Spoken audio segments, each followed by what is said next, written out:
Okay, welcome back. Now we're setting things out, and the key here is organization. You need to label each one of your sections, as I have it here. This is label A. This is a 5.5-inch strip. B is one color, and the neutral is to the right. C is the coordinating color up here, white, and the coordinating color down here, the matching color. And then D and E. And then F is the one with the color A right in the middle. G matches, in my example, pink up here and green down here, so you want to be sure this orients and coordinates. And then the one H, this is the one like this. Again, I lied, you only need 9 of those, not 18, so I have way more than I need. But you need to have H in the middle here. And then now we're going to go the other way and build this side of the block. And it's I with the color that coordinates on this side over here, and the color that coordinates this side down here. Then another one of these, so these are identical, but this is now column J. And then K coordinates with this, it's a 5.5-inch strip. L with the white now to the left. And then the M piece is coordinating with this up there and this down here, N and O. So get those coordinated, and then we'll go over and we'll put it together on the design wall. Okay, so rather than going to my design wall, because actually that turns out to be just lame and I don't need to do it, I laid it out on a cutting mat that I have next to my sewing machine. So I've laid it out in the order that we had it in the previous video, or previous segment, and now I'm going to start sewing them together. And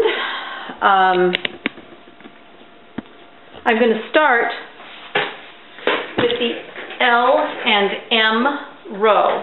And I'm going to, so I've got that right here, an L and an M, and I'm going to put those together. And you'll notice, as you're going through this, no seams that have to be matched up or anything funky has to go with them. They're just all going cool. So I like to sew with my needle in the down position, then it acts as an extra pair of hands for me, and then just stitch straight across.